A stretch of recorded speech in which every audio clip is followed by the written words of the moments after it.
Resident Evil 4. Wait. Hello there, Sir from 17 once again. This is my Resident Evil 4 Professional No Damage run. We're on Chapter 2-3, Part 2, and we're taking down Chief Mendez. This is really tricky, this area.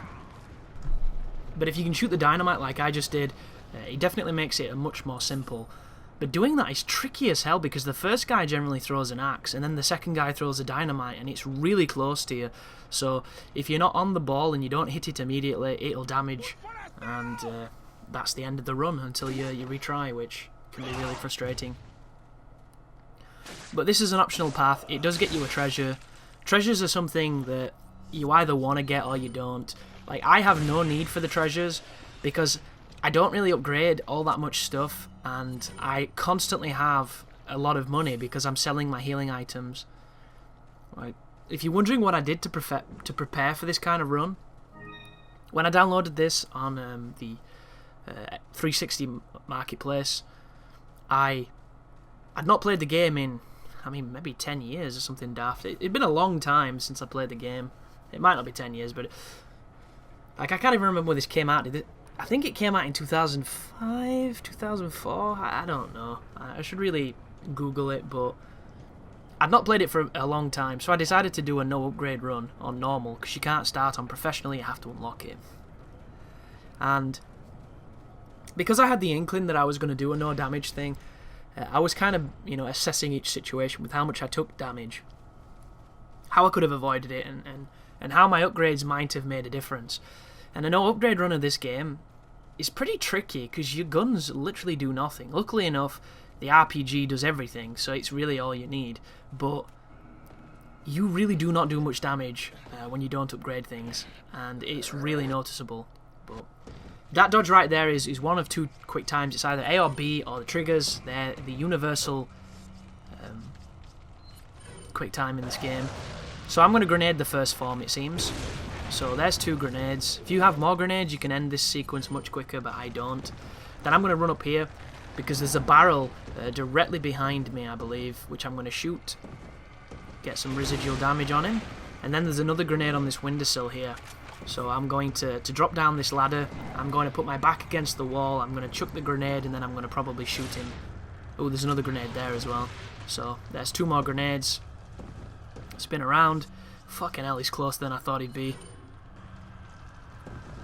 There's the incendiary. I don't think the incendiaries are all that good against this guy. I could be wrong, but sometimes the grenades feel super powerful, sometimes they don't feel powerful at all.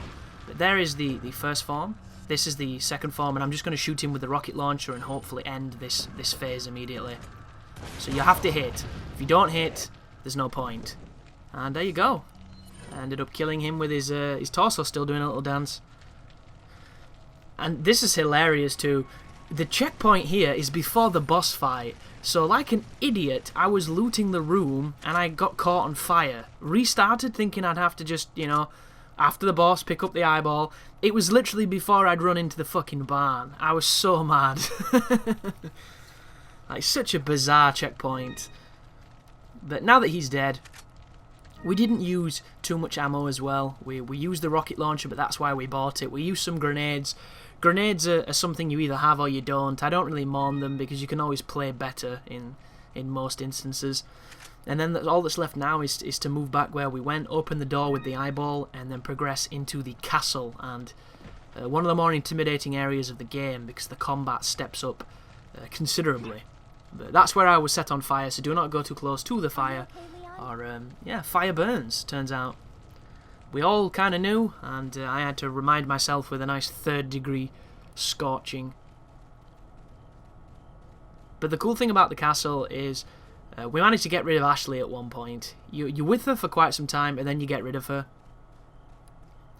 And the time you spend away from her is always the more fun aspects for me, because I'm not worrying about somebody else. And that's one of the things I'm most excited about with The Evil Within, is just the fact that it's literally the closest thing we have to a Shinji Mikami Resident Evil, and the last Resident Evil he did was this. And we all saw how, the people at Capcom now are essentially, anybody's guess who the fuck they are, because they're just not the same team. And they made that blatantly clear when they managed to fuck up Resident Evil 5 when it had the formula of this game, which was perfect. And then Resident Evil 6, which... we don't talk about that game, because I refuse to promote dog shit on this channel. And I made a guide for it, for the Leon campaign. And anybody who wants to know what that game's like should watch that and try not to be swayed by my glaring opinion of that game. Because I don't even think it's a good game. That's the thing that people say, right? They say, oh, it's not a good Resident Evil game, but it's a good game. It's like, how the fuck is it? It's not even a good game. Like, you can't hide behind that. Any game where you take damage while you're not controlling your fucking character is a bad game. Like, any game that has that much of a budget, that many people working on it, and still manages to be creatively bankrupt and bullshit, like, oh, I hate that game so much. It's an insult to the series, it truly is, man. It's the fucking Ninja Gaiden 3 of Resident Evils. It's just an abomination. And don't get me wrong, it's not like there hasn't been rough ones in the past, because there are some dog shit Resident Evil games, but that one it's just the royal crown of dog shit. It truly is. And the cool thing about this world is that there's something for everybody, and there are people that like it. And for those people, they have, another Resident Evil that they can adore. But, like, I don't even know how you can bring up this game and the games that preceded this in the same sentence as that fucking game, because it has literally more to do with dog shit than it does the Resident Evil series. So, there's a confusing moment here, which I never understood. There's a massive mob of dudes that come out of the back of that van, and I always just kind of thought that they just randomly spawned. But the cool thing is, you don't have to kill them if you don't want to. You can completely skip them. I don't know why I choose to kill them. I'm just stupid sometimes. And, ooh, that was close. I end up, using a lot of ammo, but I think I do it because I like it, And that's the difference, that's the distinction between this game and the games that followed it, which I'm giving 5 a hard time here because it's a lesser game than this, and because they use the same formula as this and just still managed to make silly mistakes that took away a lot of just the balance, the nuance. But 5 is still a great game, It's still a good Resident Evil game, it's a great game. Sure, it's dumb, sure, playing it on its own is painful because they put the mandatory AI partner in at all times, who is literally worse than Ashley. Like, Ashley would be a fucking godsend in that game, because she actually does things that aren't stupid.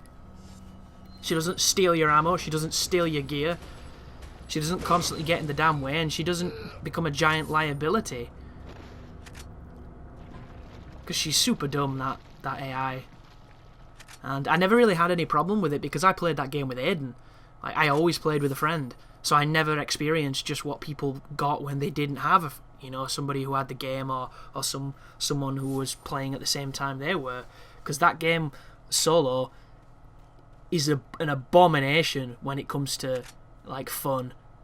Because it's this great game that's hindered by the fact that you're babysitting the entire time an AI that not only is it a fucking kleptomaniac, but it's just completely incompetent in what it's supposed to do. It wastes all its ammo, it never has ammo, and then it spends the majority of its combat time putting itself in a position so it can knife stuff, and it just ends up taking damage and wasting all your fucking healing items. Like, so bizarre that they thought that was a good idea. Like, did anybody play that game solo? Were they too busy making sure that the network worked and that the latency wasn't too bad? Like, your game isn't fun, guys. Fix it.